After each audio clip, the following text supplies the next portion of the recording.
Bem-vindo ao caminhar por um dos casos mais inquietantes da história do interior do Paraná.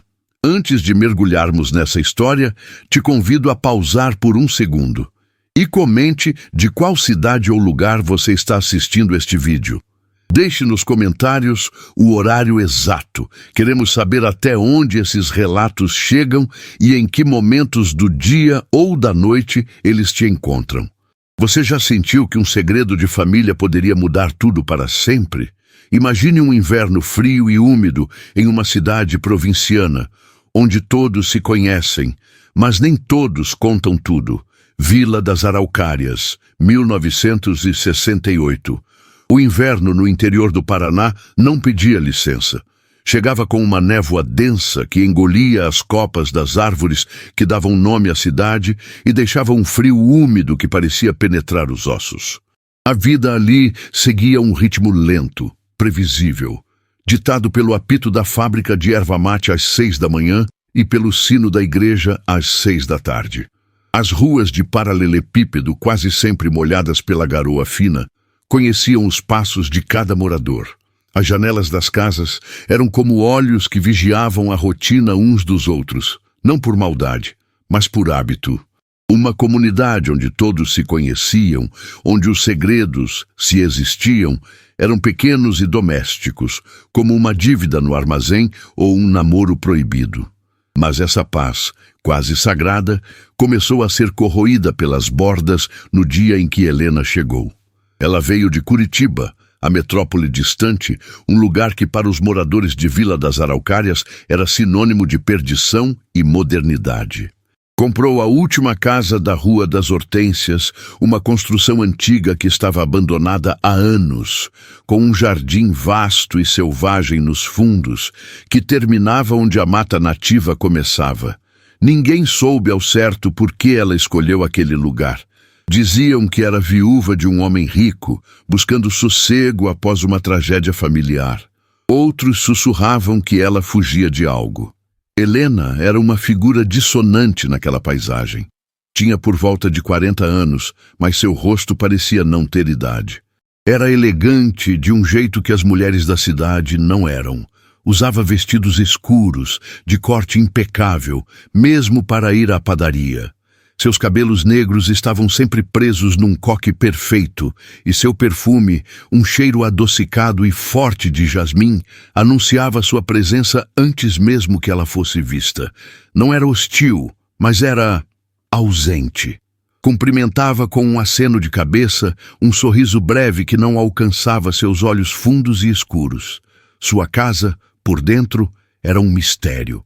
As cortinas de veludo pesado estavam sempre fechadas, e a única vida que se via do lado de fora era o brilho pálido de uma lâmpada acesa na sala, até tarde da noite, como um farol solitário na escuridão da Rua das Hortênsias. Os primeiros meses foram de observação silenciosa. As vizinhas, sentadas nas varandas com seus bordados, trocavam olhares e cochichos. Dona Odete, que morava bem em frente, era a mais curiosa. Ela jurava ter visto a silhueta de Helena parada na janela por horas a fio, observando o nada. Ou talvez observando tudo. A mata densa nos fundos da propriedade, diziam os mais velhos, era um lugar de histórias antigas, de lendas esquecidas e de um cheiro de terra molhada que carregava segredos. E Helena parecia se encaixar perfeitamente naquele cenário de mistério e sombras. Imagine você, trabalhando em um bar modesto, servindo mesas com um sorriso contido, enquanto carrega um peso que ninguém vê. Quantas vezes nos sentimos assim, invisíveis em meio ao caos? Os boatos sobre Helena começaram a tomar forma, misturando-se com o aroma do café coado nas manhãs e o cheiro de fumaça dos fogões a lenha. Diziam que ela tinha uma fortuna escondida, que falava línguas estrangeiras, que nunca recebia visitas. A ausência de um passado visível para os moradores era um convite à imaginação, e a imaginação, em Vila das Araucárias, era fértil e, por vezes, cruel. Aos poucos, a curiosidade deu lugar a uma espécie de apreensão. A presença de Helena, antes apenas exótica, agora pairava como uma nuvem escura sobre a rotina da cidade. As crianças que antes brincavam livremente pelas ruas eram chamadas para dentro mais cedo, com a desculpa do frio ou da garoa. Mas a verdade era que a casa da Rua das Hortênsias, com suas cortinas sempre fechadas e seu jardim selvagem, havia se tornado um ponto de interrogação, um lugar de onde a luz parecia não escapar. A primeira quebra na rotina veio com o carteiro, seu Antônio. Ele era um homem simples, de poucas palavras, mas com olhos que viam o que ninguém mais via. Um dia, ao entregar uma correspondência para Helena, percebeu algo estranho. A porta entreaberta revelou um vislumbre do interior da casa. Livros empilhados até o teto, quadros escuros cobrindo as paredes e um cheiro peculiar, uma mistura de mofo e algo metálico que o fez recuar. Ele não comentou com ninguém de imediato, mas o desconforto se instalou em sua mente. E se aquela hesitação no olhar dela fosse o seu próprio medo falando? Como você reagiria a uma ameaça velada? O que você faria se descobrisse um segredo assim na sua família? Conte nos comentários. O cheiro peculiar, uma mistura de mofo e algo metálico, ficou gravado na memória de seu Antônio. Não era o aroma familiar de uma casa antiga, mas algo mais denso, mais contido. Ele era um homem de poucas palavras, acostumado a ver e ouvir sem julgar. Mas aquele instante, aquela fresta na porta, revelou um mundo que desafiava a lógica simples de Vila das Araucárias.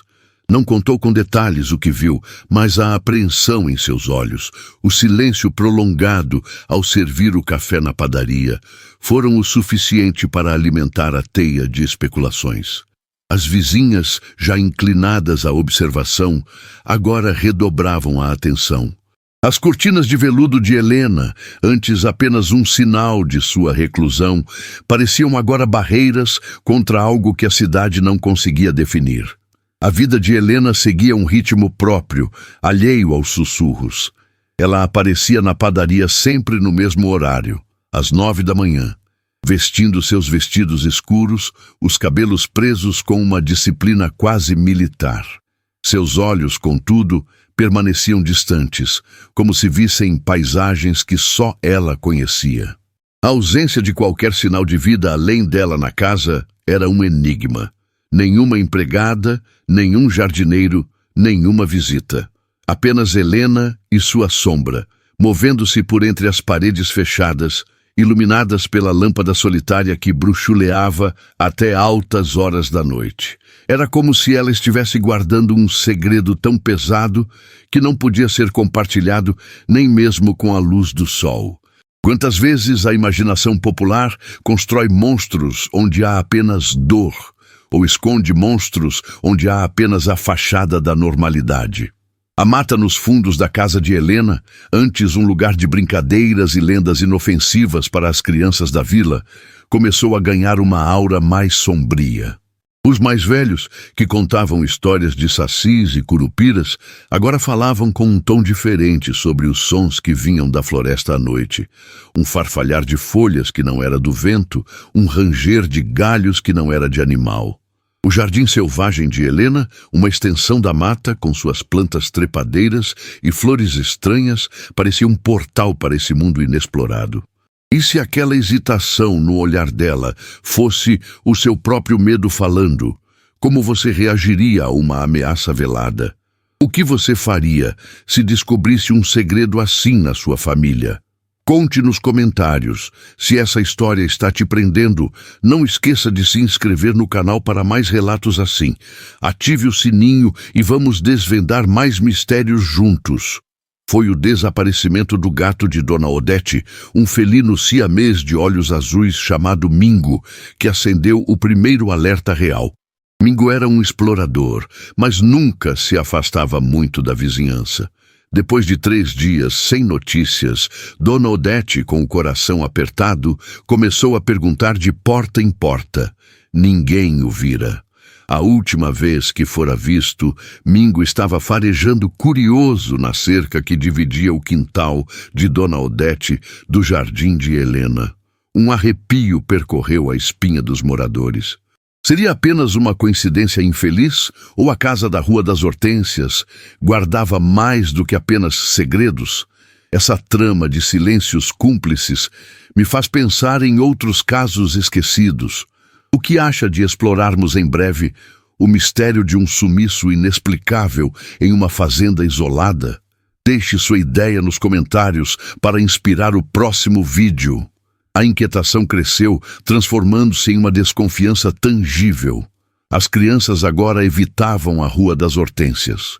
Os homens que antes faziam piadas sobre a viúva misteriosa, agora falavam dela em voz baixa, com um respeito que beirava o temor. Ninguém se atrevia a abordar Helena diretamente sobre Mingo. A barreira invisível que ela erguera ao redor de si era impenetrável.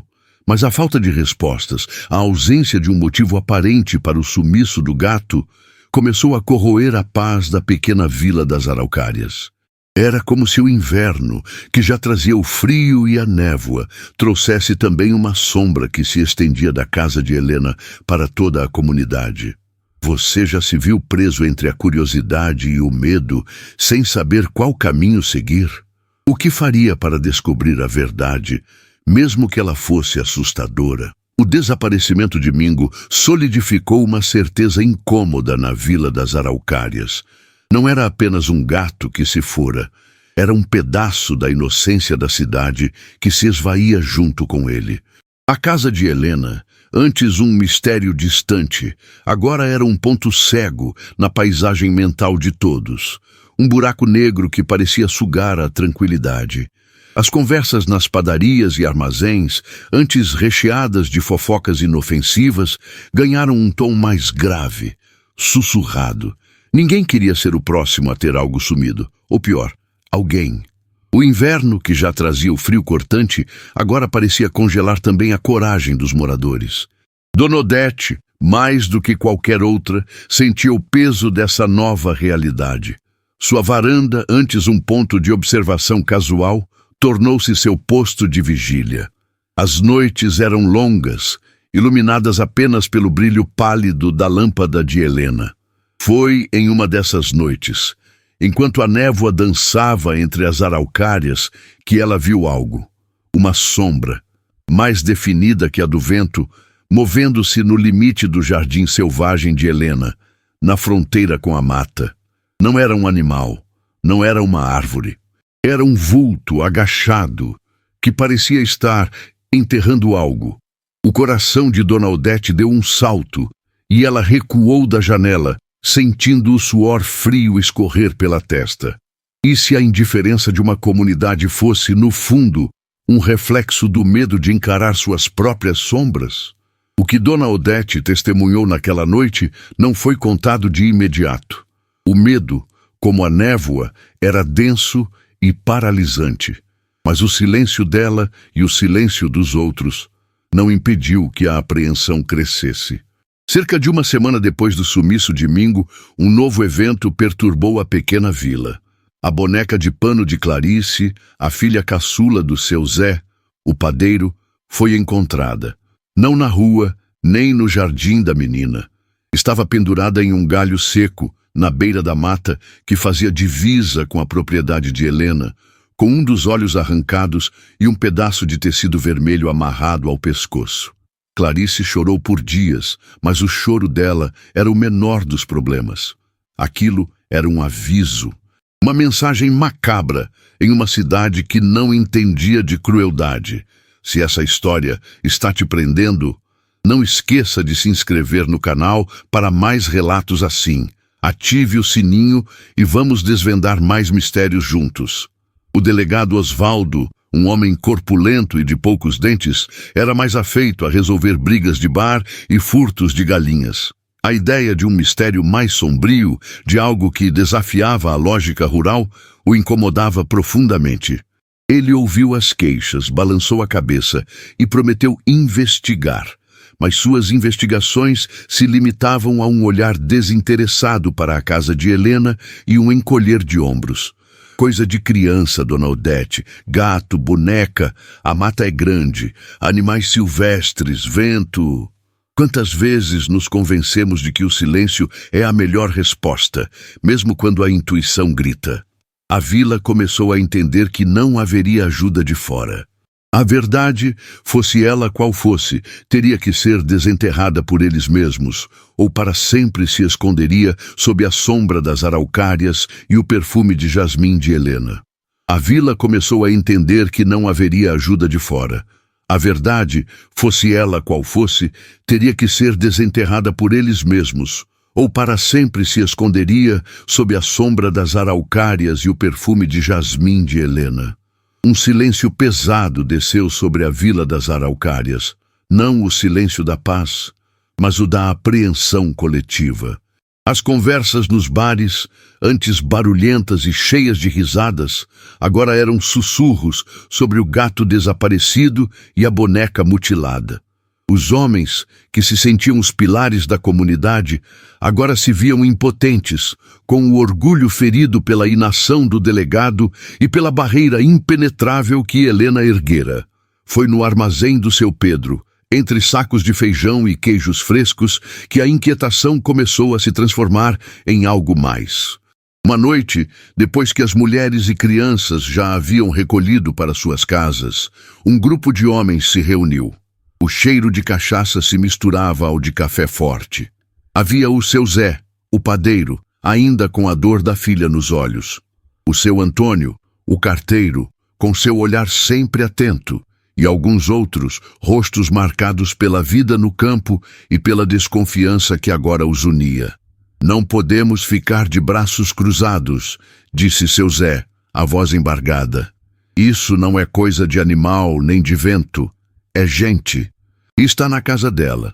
A ideia de que um mal tão palpável pudesse habitar tão perto, em uma cidade onde todos se consideravam família, era perturbadora. Imagine você, em uma roda de amigos, tentando dar um nome ao medo que ronda a sua porta, sentindo o peso da responsabilidade de proteger os seus. Quantas vezes o desconhecido nos paralisa, nos faz duvidar do que vemos, do que sentimos? O grupo decidiu que uma vigilância discreta seria o primeiro passo. Cada um, em seu turno, ficaria de olho na casa da Rua das Hortênsias, não para invadir, não para confrontar, mas para observar, para tentar encontrar uma pista, um sinal, algo que o delegado Osvaldo havia ignorado. As noites de inverno em Vila das Araucárias eram longas e frias, e o silêncio da madrugada era quebrado apenas pelo uivo distante de algum cão ou pelo farfalhar das folhas sob a garoa. As cortinas de Helena, no entanto, permaneciam fechadas, e a lâmpada solitária continuava a brilhar até tarde, como um olho insone no meio da escuridão. Era um jogo de paciência, onde o medo era um adversário tão grande quanto o próprio mistério. Seu Antônio, com sua rotina de entregas, tinha a vantagem de passar pela Rua das Hortênsias todos os dias. Ele começou a prestar atenção a detalhes que antes lhe pareciam triviais. As pegadas na lama perto da cerca do jardim de Helena, por exemplo, eram sempre as mesmas, de sapatos pequenos e delicados os dela. Mas uma manhã, depois de uma chuva mais forte, ele notou algo diferente, uma marca mais profunda, de uma bota robusta, que parecia vir da mata e terminar na parte de trás da propriedade de Helena. Não era uma pegada comum de morador de Vila das Araucárias. Era algo mais pesado, mais deliberado. Seu Antônio sentiu um calafrio. Aquilo não se encaixava na história da viúva reclusa. A notícia da bota desconhecida se espalhou como fogo entre os homens da vigília. A presença de um terceiro, um elemento invisível, adicionava uma nova camada de terror à trama. Quem estaria visitando Helena? E por quê? E mais importante, por que ela manteria essa visita em segredo de uma comunidade que já a via com desconfiança? A casa na Rua das Hortênsias se transformava, a cada nova revelação, em uma fortaleza de segredos, onde a verdade parecia estar trancada a 7 chaves, protegida por um silêncio cúmplice e uma aura de mistério que só crescia. Se essa história está te prendendo, não esqueça de se inscrever no canal para mais relatos assim. Ative o sininho e vamos desvendar mais mistérios juntos. Dona Odete, observando de sua varanda, também notou mudanças. Não nas cortinas de Helena, sempre fechadas, mas na mata. O jardim selvagem, antes apenas uma extensão descuidada da floresta, parecia mais agitado. Pequenos arbustos que ela jurava não estarem ali antes, agora brotavam, como se escondessem algo. E o cheiro. O perfume de jasmim de Helena ainda pairava no ar quando ela passava, mas agora, às vezes, um novo odor, mais terroso e adocicado, misturava-se a ele, vindo da direção da mata.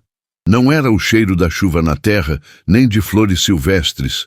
Era algo mais denso, quase nauseante, que lhe trazia à mente a imagem do que seu Antônio havia sentido na porta de Helena, mofo e algo metálico. O que você faria se sentisse que o ar da sua própria casa estava sendo envenenado por um segredo tão próximo? A inquietação de Dona Odete não a deixava dormir. As noites eram um tormento de pensamentos e de visões daquela sombra agachada no jardim. Ela começou a sonhar com Mingo, seu gato, e com Clarice, a boneca sem um olho, e em seus sonhos a figura de Helena estava sempre presente, silenciosa e observadora, com os olhos profundos que não alcançavam o sorriso. Um dia, ela decidiu que não podia mais apenas observar. A coragem, misturada ao desespero, a impulsionou. Ela sabia que não podia ir sozinha, mas também sabia que os homens, com sua vigilância discreta, não estavam vendo tudo. Havia algo mais, algo que só os olhos de uma mulher, atenta aos detalhes e aos silêncios, poderiam perceber. Ela procurou Maria, a esposa de seu Zé, e juntas, em um dia de sol raro que parecia zombar da escuridão que se instalava na vila, elas caminharam pela Rua das Hortênsias. Não foram até a casa de Helena, mas pararam na cerca que dividia o jardim dela da mata. Fingiam colher ervas, conversar sobre o tempo, mas seus olhos, treinados para ver o invisível, buscavam algo. Foi Maria quem o viu primeiro. No meio do matagal que Helena deixava crescer desordenadamente, quase camuflado pela vegetação, havia um pequeno montículo de terra fresca. Não era grande, mas era inconfundível. E sobre ele, um raminho de jasmim. Um toque delicado, quase poético, em meio à terra revolvida. Mas para elas era um grito silencioso. Era a assinatura de Helena. O que você faria se encontrasse uma pista tão sutil, mas tão perturbadora, no quintal de uma vizinha misteriosa? Você confrontaria ou buscaria mais evidências? Compartilhe nos comentários. O que você faria se encontrasse uma pista tão sutil, mas tão perturbadora, no quintal de uma vizinha misteriosa? Você confrontaria ou buscaria mais evidências? Compartilhe nos comentários. Dona Odete e Maria, com o coração disparado, trocaram olhares. Aquele raminho de jasmim tão delicado contrastava brutalmente com a terra revolvida, como uma assinatura macabra. Não havia mais dúvidas. Não era apenas um gato sumido, nem uma boneca mutilada por acaso. Havia algo ali, enterrado, e Helena estava envolvida. Elas recuaram lentamente, fingindo continuar a colher ervas, mas suas mãos tremiam. O silêncio da mata, antes reconfortante, agora parecia cúmplice de um segredo medonho. Aquele pequeno montículo, inocente aos olhos desatentos, era uma ferida aberta na paisagem da vila, um ponto de interrogação que exigia uma resposta. A notícia do montículo e do jasmim chegou aos homens da vigília naquela mesma noite, no armazém do seu Pedro. A atmosfera densa de fumaça e apreensão se tornou quase insuportável. Seu Zé, o padeiro, socou a mesa. Eu sabia que não era coisa de bicho. Seu Antônio, o carteiro, com sua calma habitual, Descreveu a pegada da bota robusta que havia visto dias antes. As peças começavam a se encaixar, formando um mosaico aterrorizante. O delegado Osvaldo, com sua inação, havia selado o destino da vila. Eles estavam sozinhos. A desconfiança deu lugar à indignação, e a indignação a uma resolução fria. Não podemos esperar mais, disse um deles, a voz rouca. Se esperarmos, o que será o próximo? Um de nossos filhos? A pergunta pairou no ar, gelada como o inverno lá fora.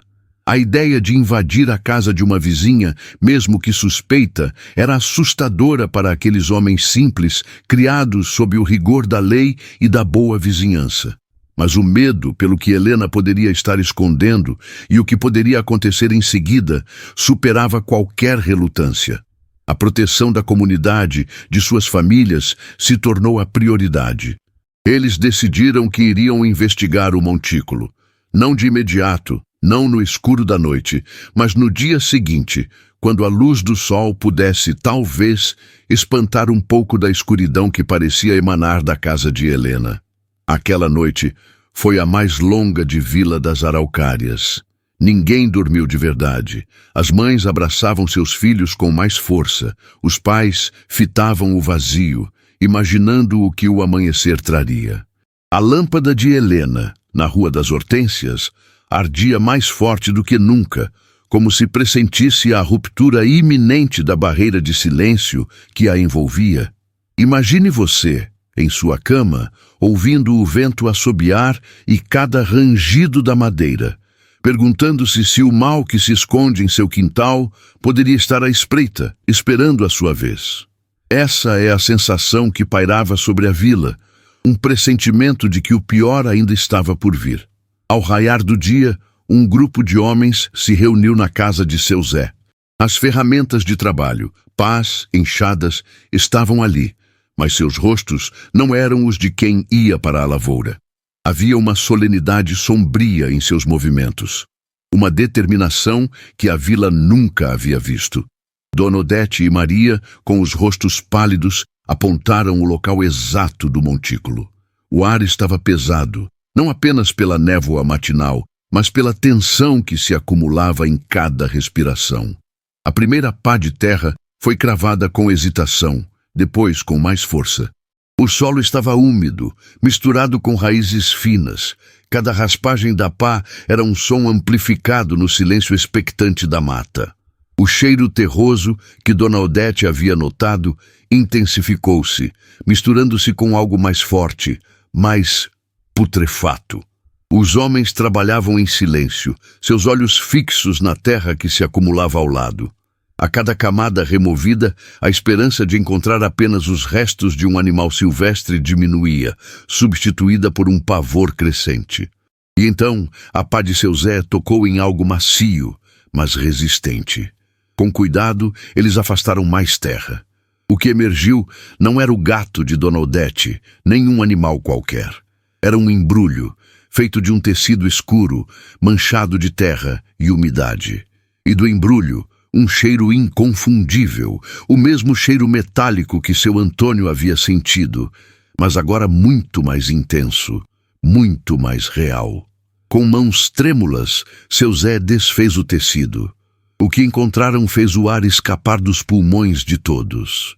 Não era um corpo humano completo, mas fragmentos, ossos pequenos, delicados, misturados a restos de um tecido fino, quase infantil, e entre eles um pequeno medalhão dourado com as iniciais LS gravadas. O silêncio que se seguiu foi quebrado apenas pelo choro abafado de Maria. Não eram restos de um animal, eram os restos de uma criança. Um segredo que Helena havia enterrado nas profundezas de seu jardim selvagem, sob a proteção do jasmim e da mata. O horror do que foi desenterrado ecoou na alma da vila. O que você faria se descobrisse que a vizinha que você tanto desconfiava escondia um crime tão hediondo em seu próprio quintal? O que se faz quando a verdade é mais cruel do que qualquer boato? Deixe sua opinião nos comentários. Queremos saber o que você pensa sobre a coragem desses homens e o silêncio de uma comunidade. Se essa história está te prendendo, não esqueça de se inscrever no canal para mais relatos assim. Ative o sininho e vamos desvendar mais mistérios juntos. O silêncio que se seguiu não era de paz, mas o vácuo deixado por um grito que ninguém ousou dar. Os homens, rostos endurecidos pelo trabalho e agora pálidos de horror, olhavam para o pequeno embrulho no chão como se ele pudesse se levantar e contar sua própria história. O medalhão dourado, com suas iniciais LS, brilhava debilmente sob a luz fraca da manhã, um vestígio de identidade em meio ao caos da decomposição. O cheiro, antes uma suspeita, agora era uma presença física, sufocante, que se agarrava às suas roupas e à sua memória. Aquele jardim selvagem, que por meses fora apenas o cenário de um mistério provinciano, havia se revelado um cemitério. Seu Antônio, o carteiro, foi o primeiro a quebrar o transe. Ele se ajoelhou, não para tocar nos restos, mas para pegar o pequeno medalhão com a ponta dos dedos, como se o metal pudesse queimar. LS. Ele sussurrou, a voz falhando. Ninguém na vila tinha aquelas iniciais. Aquela criança não era dali. Era um fantasma de outro lugar, um segredo que Helena trouxera de Curitiba em sua bagagem invisível. A verdade era mais cruel do que qualquer boato, pois não era sobre uma bruxa ou uma louca reclusa. Era sobre um assassinato. Imagine você, com a prova de um crime nas mãos sujas de terra, sentindo o peso não apenas da descoberta, mas da responsabilidade do que fazer a seguir. A decisão foi unânime, tomada sem palavras, apenas com a troca de olhares firmes. Eles precisavam ir até o delegado Osvaldo. Desta vez, ele não poderia encolher os ombros e falar de coisa de criança. Eles tinham a prova. Com cuidado, refizeram o embrulho, um ato de respeito mórbido e de necessidade. Levaram consigo as pás, não mais como ferramentas, mas como testemunhas silenciosas do que haviam feito. A caminhada do fim da Rua das Hortênsias até a pequena delegacia no centro da vila foi a mais longa de suas vidas. As ruas começavam a despertar, o cheiro de pão fresco vinha da padaria de seu Zé, e a normalidade daquela manhã era uma afronta ao horror que carregavam. O delegado Osvaldo estava em sua mesa, lendo um jornal velho e tomando um café ralo. Ele ergueu os olhos, irritado com a interrupção. O que é agora? Mais um gato sumido? Sua voz era carregada de desdém. Mas sua expressão mudou quando viu os rostos dos homens. Não havia fofoca ali, apenas uma gravidade mortal. Seu Zé deu um passo à frente, as mãos tremendo, e colocou o embrulho sujo de terra sobre a mesa do delegado. Encontramos isso no jardim da Helena, disse ele, a voz firme, apesar do tremor. Não é um animal. Osvaldo recuou, o cheiro atingindo-o. Com a ponta de uma caneta, ele afastou um pedaço do tecido. Seus olhos se arregalaram. Ele não precisou ver muito. O pequeno osso, inconfundivelmente humano, foi o suficiente. Seu Antônio abriu a mão e mostrou o medalhão. Estava junto. O delegado engoliu em seco. O poder, a autoridade que ele exercia com tanta displicência, agora o encarava com a face da morte. A indiferença que ele demonstrara antes, agora pesava sobre seus ombros. Até que ponto a inação de uma autoridade se torna cumplicidade? Ele sabia que a resposta estava ali, sobre sua mesa. Ele se levantou, a cadeira rangendo em protesto. Pela primeira vez, os homens de Vila das Araucárias viram algo diferente em seus olhos. Não competência, talvez, mas o medo de um escândalo que ele não poderia mais controlar. Fiquem aqui, ordenou, a voz subitamente mais grave. Ninguém toca em mais nada. Ninguém fala com ninguém. Eu vou até lá. A promessa de ação, que antes parecia impossível, agora era uma certeza assustadora. O destino de Helena e a verdade por trás daquelas iniciais estava prestes a ser confrontado. Histórias como essa nos deixam sem fôlego. Se inscreva agora para não perder as atualizações que vão fundo nesses abismos. Enquanto o delegado caminhava a passos largos e pesados pela rua de paralelepípedos em direção à casa da Rua das Hortênsias, a vila prendia a respiração. A notícia, mesmo sussurrada, viajava mais rápido que o vento. As janelas, antes olhos curiosos, agora eram frestas de medo. O que eles encontrariam atrás daquelas cortinas de veludo? Helena estaria lá, esperando com seu sorriso que não alcançava os olhos? Ou a casa, como o túmulo no jardim, estaria vazia, guardando apenas o eco de seus segredos e o perfume de jasmim que agora parecia ter o cheiro da morte? O delegado Osvaldo não correu. Ele caminhou com uma lentidão deliberada, como se cada passo sobre as pedras úmidas da rua fosse uma sentença sendo escrita. Atrás dele, a uma distância respeitosa, a vila o seguia com os olhos. As portas se entreabriam, as cortinas se moviam e um silêncio denso, o tipo de silêncio que precede uma tempestade, pairava sobre as araucárias. O apito da fábrica de erva mate soou ao longe, marcando o meio da manhã. Mas hoje seu som parecia um lamento, um aviso fúnebre. Ao chegar ao portão de ferro da casa de Helena, Osvaldo hesitou por um instante. O jardim, visto de perto, era ainda mais selvagem do que parecia à distância. A grama alta, as trepadeiras sufocando as paredes e o perfume de jasmim, tão forte que chegava a ser enjoativo. Era um cenário de abandono calculado, um lugar feito para esconder coisas. Ele empurrou o portão, que rangeu como um gemido, e subiu os poucos degraus de pedra até a porta de madeira escura. Ele bateu 3 vezes. O som ecoou, seco e definitivo, e depois foi engolido pelo silêncio da casa. Nenhum movimento, nenhuma voz. Ele esperou, o suor frio começando a se formar em sua testa, apesar do frio da manhã. Ele estava prestes a bater de novo, com mais força, quando a porta se abriu. Helena estava parada ali, impecável, como sempre. Vestia um vestido de lã cinza, de mangas compridas, e seus cabelos negros estavam presos no coque perfeito. Não havia surpresa em seu rosto, nem medo. Apenas uma calma fria, quase sobrenatural. Seus olhos escuros fixaram-se nos do delegado. "Delegado Osvaldo", disse ela, a voz suave, sem inflexão. "Aqui devo a honra inesperada." "Preciso entrar, Helena", disse ele, a voz mais firme do que se sentia. Ela não respondeu. Apenas deu um passo para o lado, um gesto de convite que era também um desafio. O interior da casa era escuro e frio. As cortinas de veludo pesado bloqueavam quase toda a luz do dia, e o ar era rarefeito, impregnado com o cheiro de jasmim e algo mais, um odor químico, limpo e asséptico, como lixívia.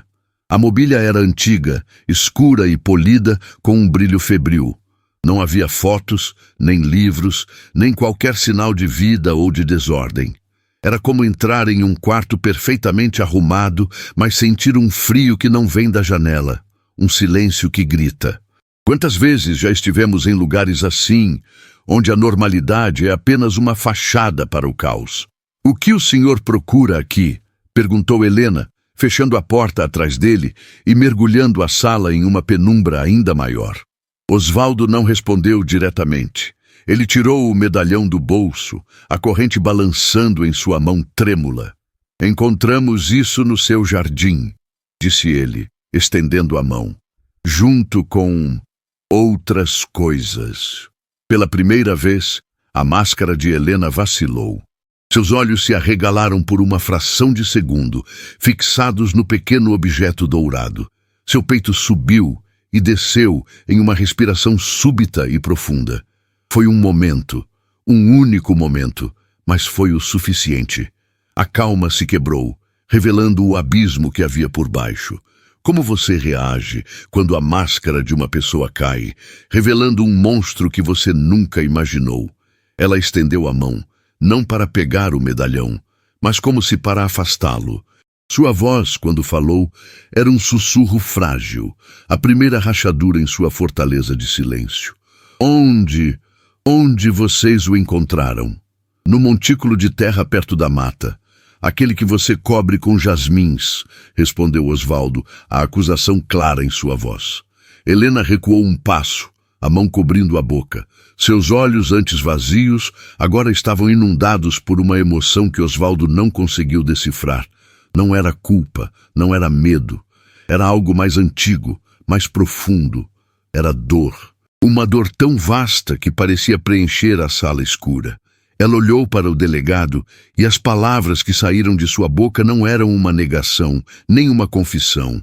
Eram uma afirmação que mudaria tudo. Era da minha filha, ela sussurrou, a voz quebrada. Lídia, o nome dela era Lídia. A revelação caiu como uma pedra no silêncio da casa. Lídia. O fantasma finalmente tinha um nome, mas essa revelação não trouxe clareza, apenas mais escuridão. Quem era Lídia? E o que havia acontecido com ela para que seus restos mortais fossem enterrados como um animal no jardim selvagem de sua própria mãe? A verdade, ao que parecia, era um labirinto, e eles haviam acabado de entrar no primeiro corredor.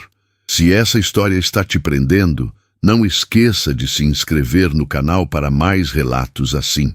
Ative o sininho e vamos desvendá-los juntos. O nome, Lídia.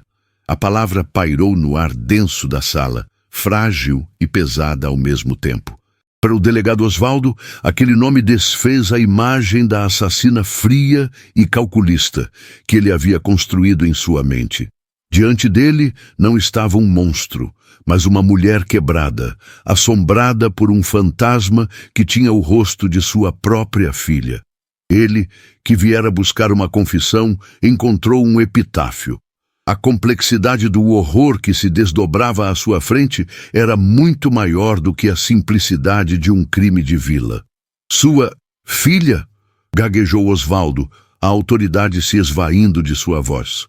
Helena assentiu, os olhos fixos num ponto vazio da sala, como se assistisse a um filme que só ela podia ver. E então, como se uma represa se rompesse após anos de pressão, ela começou a falar.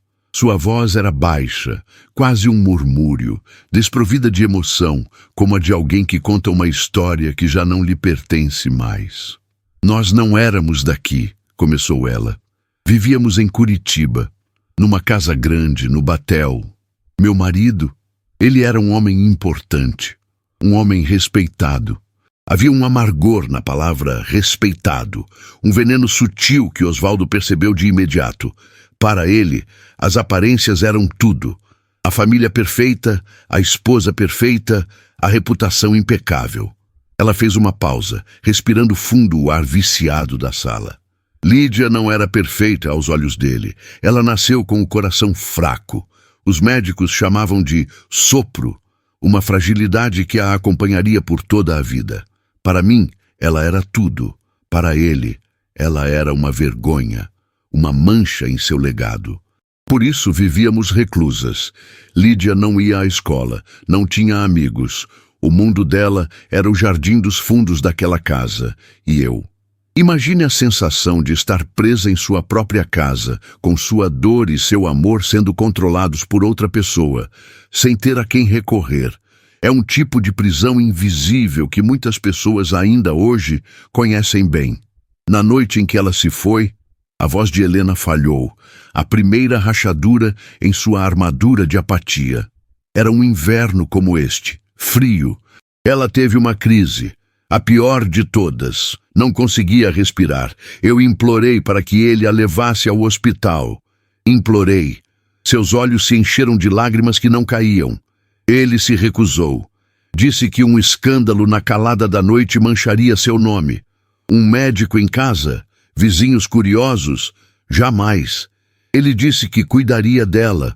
Trancou a porta do quarto e me mandou esperar na sala. O silêncio que se seguiu na narrativa de Helena foi mais eloquente que qualquer palavra. Osvaldo podia quase ouvir os gritos abafados, a luta desesperada. Quando ele finalmente abriu a porta, já era tarde demais. Ela estava nos braços dele, quieta, fria. A dor em sua voz era palpável, um eco que preenchia a sala escura. Ele não chorou. Seus olhos eram de aço. Ele me olhou e disse que não haveria médico nem funeral. Disse que Lídia simplesmente desapareceria, que para o mundo ela nunca existiu de verdade. O plano do marido foi cruel em sua simplicidade. Ele deu a Helena uma escolha. Ou ela seria internada como uma louca, uma mãe instável que, em um surto, havia tirado a vida da própria filha. Ou ela pegaria o corpo, viria para esta casa esquecida que ele havia comprado anos antes e enterraria o segredo com suas próprias mãos. Você vai viver com sua dor em silêncio ou vai apodrecer num hospício, ele disse. Eu escolhi o silêncio, sussurrou Helena, olhando para suas próprias mãos como se visse nelas a terra daquela noite. Eu dirigi a noite inteira, com minha filha no banco de trás, enrolada em seu cobertor favorito. Cheguei aqui antes do amanhecer. Cavei com uma pá de jardim, debaixo daquela árvore, e a enterrei. Plantei os jasmins para que ela tivesse flores. Foi o único funeral que pude lhe dar. A história terminou, mas o horror apenas começava. O delegado Osvaldo não estava mais diante de um crime, mas de uma conspiração de silêncio, poder e crueldade. Helena não era a única culpada naquele jardim. Havia outro monstro, um muito mais poderoso, escondido atrás de uma fachada de respeitabilidade em Curitiba. A justiça para Lídia não estava em prender sua mãe, mas em desenterrar uma verdade que um homem poderoso havia enterrado junto com o corpo de sua filha. Até que ponto o poder de um homem pode silenciar a verdade? Você já presenciou uma situação onde o status de alguém o colocou acima da lei? Comente abaixo. Essa trama de silêncios cúmplices me faz pensar em outros casos esquecidos. O que acha de explorarmos em breve o mistério de uma traição em uma fazenda cafeeira? Deixe sua ideia nos comentários para inspirar o próximo vídeo. Osvaldo ficou parado no chão. O medalhão de Lídia ainda em sua mão, agora parecendo queimar sua pele. A história de Helena não era uma defesa. Era uma acusação. Uma acusação contra um mundo que ele, em sua pequena vila, mal podia compreender. Um mundo onde um homem podia apagar a existência da própria filha para proteger uma reputação. Ele olhou ao redor da sala escura, para a mobília impecável, para as cortinas que bloqueavam a vida lá fora. Aquela casa não era um covil, era uma tumba, um mausoléu para uma criança e para a alma de uma mãe. O cinismo do delegado, sua carapaça de indiferença construída ao longo de anos de pequenas disputas e crimes insignificantes, rachou e se desfez. Ele não era mais um policial diante de uma criminosa. Era um homem diante de uma dor que não tinha nome. Ele imaginou a cena. Helena, sozinha, na escuridão da noite, cavando a terra fria com as próprias mãos, o corpo de sua filha ao lado. Uma imagem tão visceralmente errada que desafiava a lógica. E se fosse você, confrontado com uma escolha impossível entre a liberdade silenciosa e a verdade enlouquecedora? Qual caminho você tomaria? Qual o nome dele? Perguntou Osvaldo, a voz baixa, mas carregada com um peso novo. Uma determinação que ele mesmo não sabia que possuía. Helena ergueu os olhos. Pela primeira vez, havia algo neles além do vazio. Uma centelha de surpresa, talvez até de esperança. Doutor Ricardo Aguiar, disse ela. Um homem que a cidade de Curitiba inteira reverencia. O nome não significava nada para Osvaldo, mas o título sim. Doutor. Um título que naquela época e lugar era uma armadura. Intocável. Mas a ossada de uma criança no jardim falava mais alto que qualquer título. A notícia, inevitavelmente, já se espalhava pela Vila das Araucárias. Não a história completa, ainda não, mas o essencial. Um corpo fora encontrado. O corpo de uma criança. A vila, que antes sussurrava sobre bruxaria, agora se calava em um horror compartilhado. Imagine a cena. As mulheres na porta do armazém, os homens parados perto da praça, não mais fofocando, mas falando em tons baixos, consternados. A figura de Helena, antes assustadora, começava a se transformar. Ela não era mais a forasteira estranha. Era a mãe que havia perdido uma filha. A injustiça da história, mesmo em seus fragmentos, ressoava profundamente com aquelas pessoas simples. Elas conheciam a fragilidade da vida, a luta diária e a ideia de um homem rico e poderoso tratando a própria filha como um objeto a ser descartado era uma afronta a tudo em que acreditavam. A raiva da comunidade, antes dirigida a Helena, agora se voltava para uma sombra sem rosto em Curitiba. De volta à casa, Osvaldo sabia que não podia mais tratar aquilo como um caso local. Aquilo era maior que Vila das Araucárias, maior que ele. Ele olhou para Helena, que permanecia imóvel, como uma estátua de luto. "A senhora vai ter que vir comigo para a delegacia", disse ele, mas seu tom não era de acusação, era quase protetor. "Precisamos formalizar isso, e depois vamos ver o que pode ser feito sobre o Dr. Ricardo Aguiar." Ele a conduziu para fora da casa, para a luz do dia que parecia agressiva depois da penumbra. A vila inteira parecia estar do lado de fora, observando em silêncio.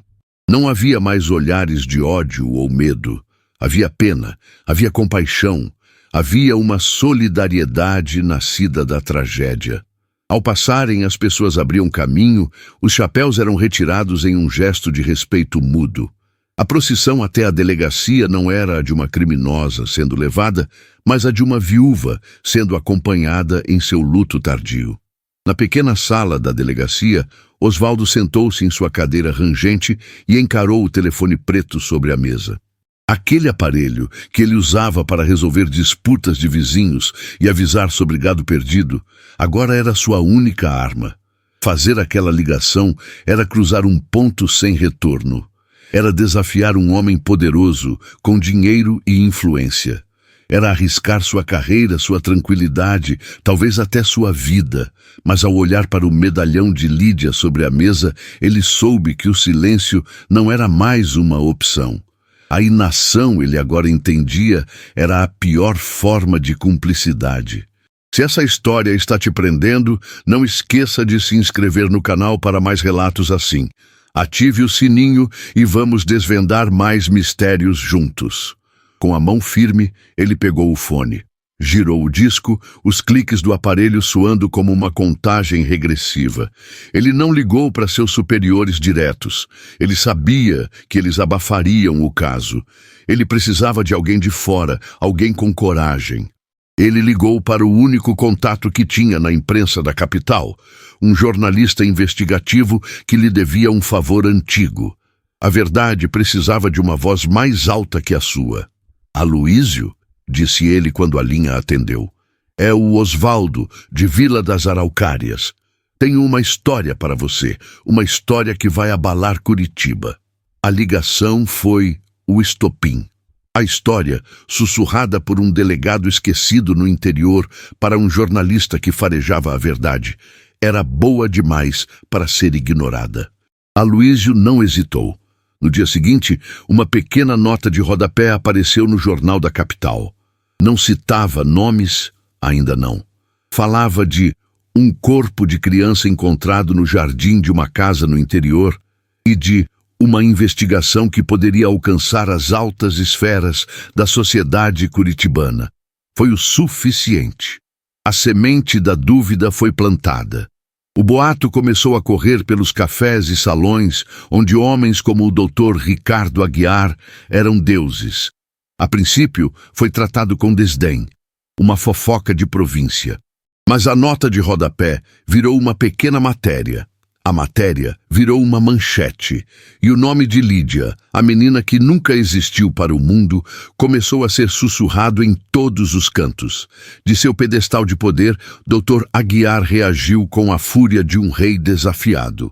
Seus advogados emitiram notas de repúdio, ameaçando processar qualquer um que ousasse manchar o nome de um cidadão exemplar. Telefones começaram a tocar nos gabinetes certos. Ordens foram dadas. A máquina de abafar escândalos, tão bem oleada pelo dinheiro e pela influência, começou a girar. Tentaram desacreditar Osvaldo, pintando-o como um policial incompetente em busca de fama. Tentaram internar Helena compulsoriamente, usando a mesma ameaça de anos atrás, agora com laudos médicos forjados que atestavam sua histeria crônica. Mas eles subestimaram uma coisa: a simplicidade da verdade, e subestimaram a teimosia de um povo.